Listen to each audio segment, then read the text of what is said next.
எடப்பாடி பழனிசாமி தேர்தல் பரப்புரையில் சொல்லியிருக்காரு. கம்யூனிஸ்ட் கட்சி வந்து பார்த்தீங்கன்னா மக்களிடையே சக்தி இழந்துட்டு பிறகு தேர்தலில் வந்து கம்யூனிஸ்ட் கட்சி காணா போய்விடும் அப்படின்னு சொல்லி கம்யூனிஸ்ட் கட்சி இது கட்சிகளுக்கு பேசியிருக்காரு. எப்படி பார்க்குறீங்க? அதிமுக காணா போகுதா கம்யூனிஸ்ட் கட்சி காணா போகுதான்றத தேர்தல் முடிவு வந்து வெளிப்படுத்தும். அவர் முதல் நாள் ஒன்று பேசுகிறாரு, மறுநாள் ஒன்று பேசுகிறாரு, அதுக்கு அடுத்த நாள் ஒன்று பேசுகிறாரு. ஒன்றுக்கொன்று முரண்பாடாக பேசுவதையே வழக்கமாக திரு எடப்பாடி அவர்கள் வைத்திருக்கிறார்கள்.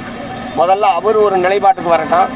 அந்த கூட்டணியை முதல்ல சரி செய்ய வேண்டிய ஏராளமான விஷயங்கள். அதிமுக பிஜேபி கூட்டணியே ஒரு ஒன்றுபட்ட கூட்டணியாக இல்லாமல் ஒருத்தர் கூட்டணி ஆட்சின்றாரு, ஒருத்தர் தனித்து ஆட்சின்றாரு. அவர் சொல்கிறாரு பிஜேபி கூட்டணியில் பல பேர் இருக்கலாம், நாங்கள் பிஜேபியோட கூட்டணின்னு சொல்கிறாரு. முதல்ல இப்போ நாங்கள் வந்து அந்த மாதிரி திமுகவோட பல பேர் கூட்டணி, நாங்கள் தனியாக ஒரு கூட்டணி தான் சொல்லிட்டு இருக்கிறோம். முதல்ல பிஜேபி அதிமுக கூட்டணியே முழங்க அந்த வேலையை அவர் ஒழுங்காக கவனிக்கிட்டோம். எங்களை பற்றி நாங்கள் அவர் கவலைப்பட, அதாவது ஆடு நனையுதுன்னு ஓனாய் அழுதான், அந்த மாதிரி ஒரு பழமொழி சொல்லுவாங்க. அந்த மாதிரி தான் இருக்கு எடப்பாடி சொல்றது.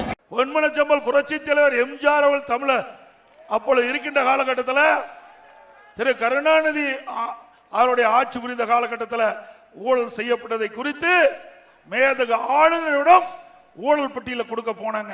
அப்ப மரியாதைக்குரிய பெரியவர்கள் தோழர் பி ராமமூர்த்தி அவர்களும் தோழர் கல்யாண சுந்தரராவும் பொன்மனச்செம்மல் புரட்சி தலைவர் எம்ஜிஆரோடு சேர்ந்து ஊழல் பட்டியலை மேதகு ஆளுநரிடம் குழந்தையார். அவர் உண்மையான கம்யூனிஸ்ட் கட்சிவாதிகள், மக்களுக்காக போராட்டத்தில் ஈடுபட்டவர்கள். இன்றைக்கு இருக்கின்ற கம்யூனிஸ்ட் கட்சி தலைவர்கள் மக்களுக்காக போராட்டம் நடத்துவதில்லை.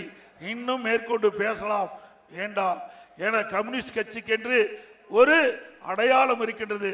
அதில் நாங்கள் தலையிட்டு பேசுவது அவ்வளவு சரியாக இருக்காது என்ற காரணத்தினால் நாங்கள் உங்களுடைய உணர்வை புரிந்து கொண்டு நாங்கள் பேசுகிறோம். தயவு செய்து அல்கூர்ந்து திமுக செய்கின்ற தவறுகளுக்கு நீங்கள் பலிகடாகாதீங்க.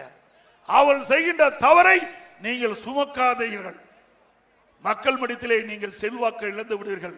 தேர்தல் நேரத்திலே உங்களுடைய கட்சி அடையாளம் தெரியாமல் போய்விடும் என்பதை எச்சரிக்கின்றேன்.